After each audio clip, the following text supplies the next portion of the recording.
but my gates will be locked and I will have security. If there's any force, it will not be initiated. Salak.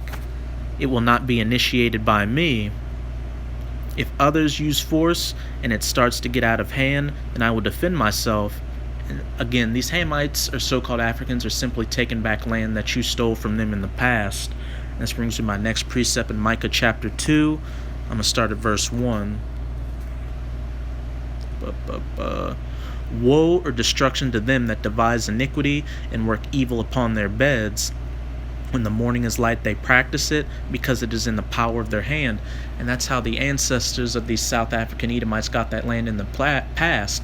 Those Edomites used their blessing, which is the sword, to violently take that land from the indigenous population. They killed them. They took the choicest parts of that land and then pushed the native population into living in squalor and poverty in their own country, no less. And also they used other means, such as making treaties just to break them in the future when they had an opportunity to get one over on the natives, as well as setting up spies within the native rulerships of these countries, so those spies could pass policies and influence situations which would benefit you Edomites. But now it's all starting to turn against you, and you're getting a taste of your own medicine.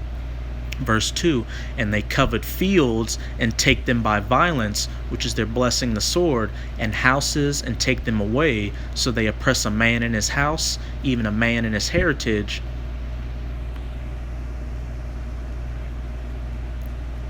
This attempted seizure of our farm is not about a noble attempt to redistribute the land to the poor of Africa, but it is all about the government getting their hands on the minerals. That's pretty much it with this article. We got a little graph right here. But as you brothers can see, things are starting to turn sour for Esau. He's starting to get a taste of his own medicine, and he can't stand the heat in the kitchen. And now I'm going to close it off in Lamentations chapter 4, start verse 21. Rejoice and be glad, O daughter of Edom, that dwellest in the land of Uz. The cup also shall pass through unto thee. Thou shalt be drunken and shalt make thyself naked. And we're seeing this cup getting passed over to you Edomites. All the atrocities you committed against these other heathens, but chiefly to the so-called Negroes, Latinos, and Native Americans, which are the true children of Israel, are starting to fall upon you. Y'all are starting to feel those curses. Y'all are starting to have your lands taken away. You're being treated as the scum of the earth.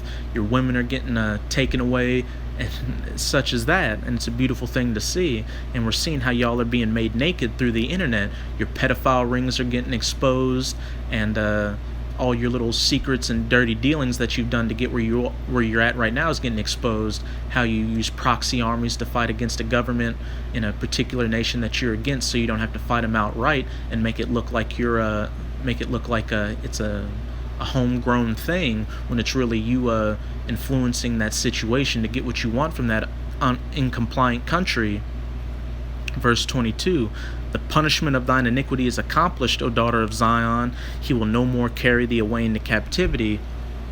Because we're damn near at the end of this final captivity of you so-called Negroes, Latinos, and Native Americans. And while 2/3 of y'all are going to get put to death in these coming calamities of Jacob's trouble, y'all are going to be reborn righteously into the kingdom through the loins of the elect. He will visit thine iniquity, O daughter of Edom. He will discover thy sins, which again we're seeing right now with all these calamities starting to befall you Edomites. So with this video, I hope you sincere Akim were edified. Keep pushing this word. We're damn near at the end of this thing. So I'm going to say a Baba Ball, Kwam Yasharala. Until next time, Shalom.